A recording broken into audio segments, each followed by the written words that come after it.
हे कोणाचा फोन आले, उचलू का? हॅलो. नमस्कार, मी एअरटेल कंपनीमधून बोलते. हां बोला. तुमच्या मोबाईलमधला बॅलन्स संपलेला आहे. हिंगो हे तो चमत्कारच झाली की मोबाईलमध्ये बॅलन्स नाही, तुम्हाला कसं कळलं? मी कंपनीमधनं बोलत आहे. असं असते काय? कंपनीमध्ये आले आणि फोन कोणाला लावले की मग कळून जाते कोणाच्या मोबाईलमध्ये बॅलन्स आहे की नाही. आता जर समजा उद्या मी तुमच्या कंपनीमध्ये येऊन कोणाला फोन लावले तर मला पण कळते की मोबाईलमध्ये बॅलन्स आहे की नाही ते. मॅडम तसं नसते, सोडा ते विषय. तुम्ही रिचार्ज का नाही केलं? काही अडचण आहे का? अडचण तर लई मोठी आहे मॅडम, तुम्हाला काय सांगू.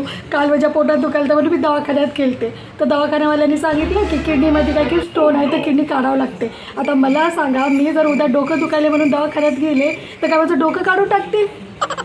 असंही तुम्हाला डोकं आहे असं मला वाटत नाही. अहो, तुमच्या मोबाईलमध्ये बॅलन्स नाही आहे म्हणून मी तुम्हाला सांगत आहे. गो माय, बॅलन्स नाही म्हणून तुम्ही मला सांगायला किती चांगलं आहे. आणि माझा नवरा दारू पिऊन सगळी शेती विकून टाकली तर मला सांगितलं नाही. अहो मॅडम, तुमच्या फोनमधला बॅलन्स संपलेला आहे. तुम्ही रिचार्ज करणार आहात का नाही ते सांगा आधी.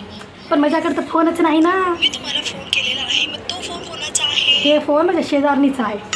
कधी जर मला फोन करायचा असलं तर मी घेऊन येते ना. आता घेऊन आले तर फोनच लागणार गेलो तर आता मला समजलं काय लागत नव्हतं याच्यात, तर बॅलन्सच नाही. बरं, तुम्ही काय करा, तुमच्या शेजारणीला सांगा की तिचा बॅलन्स संपलेला आहे, रिचार्ज करा. मी काय सांगू तिला? तिनं मला सांगते का तिच्या मोबाईलमध्ये बॅलन्स नाही ते? आता मी तिच्याकडे गेले फोन आणायला, मला फोन करायचा म्हणतो, मला म्हणली का बॅलन्स नाही माझ्या मोबाईलमध्ये म्हणून. मी काय सांगू तिला रिचार्ज करायला? पागल बाई, तू ठेव फोन. Hello hello hello. ठेवली. बोलायचं नव्हतं तर फोन कशाला केली ती? येडी कुठली, माझा पण टाईम लागली.